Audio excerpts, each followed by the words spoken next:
Ne në Institutin Demokratik të Kosovës besojmë se njerëzit duhet të jenë në gjendje të jetojnë jetën e tyre pa korrupsion, qoftë kur e vizitojnë mjekun e tyre, kur i dërgojnë fëmijët në shkollë ose kur aplikojnë për një vend pune. Korrupsioni nuk duhet të jetë pengesë në jetën e qytetarëve. Por, në shumë shtete, korrupsioni është një realitet i dhimbshëm, madje edhe në shtetet ku nuk është aq i qartë, ai ende mund të fshihet prapa dyerve të mbyllura në marrëdhëniet në mes të qeverive dhe bizneseve me transaksione në tryezë.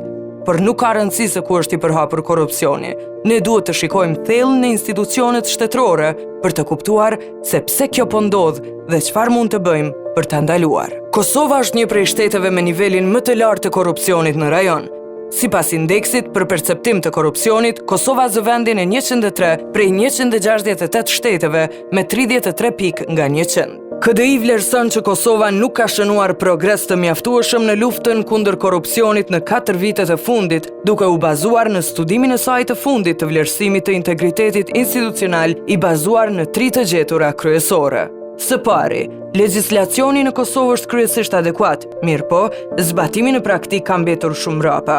Për shembull, ligji parashet dënime me gjobë dhe dënime me burg deri në 3 vite për të gjithë zyrtarët që nuk e deklarojnë pasurinë. Mirë po gjykatat, deri më tani, kanë shqiptuar vetëm dënime me gjobë dhe jo dënime me burg. Së dyti, pavarësisht shumë nismave për të luftuar korrupsionin, sikur ajo e presidentes me Këshillin Kombëtar kundër korrupsionit, apo edhe Agjencia kundër korrupsionit dhe nisma të tjera institucionale, janë treguar të pasuksesshme në luftimin e korrupsionit.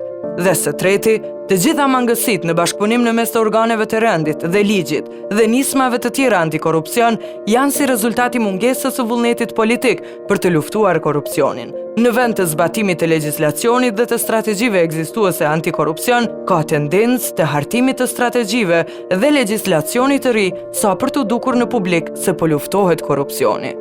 Po ashtu, sikur Kosova të kishte më shumë zyrtar me integritet, paratet e nderve do të ishin shfrytzuar më mirë, shteti do të kishte më shumë para, pasi që buxheti do të dyfishohej.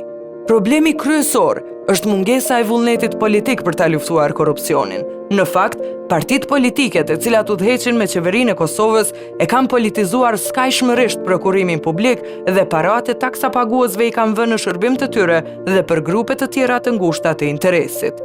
Niveli i lartë i korrupsionit, si dhe pakënaqësia e qytetarëve me sferën aktuale politike, kanë shkaktuar protesta të dhunshme, ndërsa një numër i madh i qytetarëve kanë vendosur të ikin nga Kosova duke migruar ilegalisht.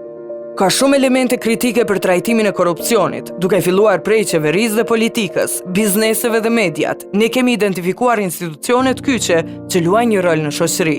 Së bashku, ato formojnë atë që ne e quajmë një sistem të integritetit. Kur njëra është e dobët apo tepër e fortë, është më lehtë për korrupsionin të lulëzojë.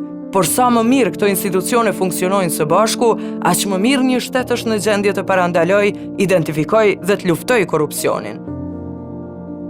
Sipas KDI-s, përfaqësuese e Transparency International në Kosovë dhe konsultimeve me aktivistë të tjerë të shoqërisë civile, vlerëson që partitë politike janë institucionet më të brishta në vend dhe si të tilla ato vazhdojnë të udhëheqin institucionet publike dhe ndikojnë në sistemin e drejtësisë, kështu që çfarëdo ndryshimi që duhet nisë duhet të fillojë në sferën politike.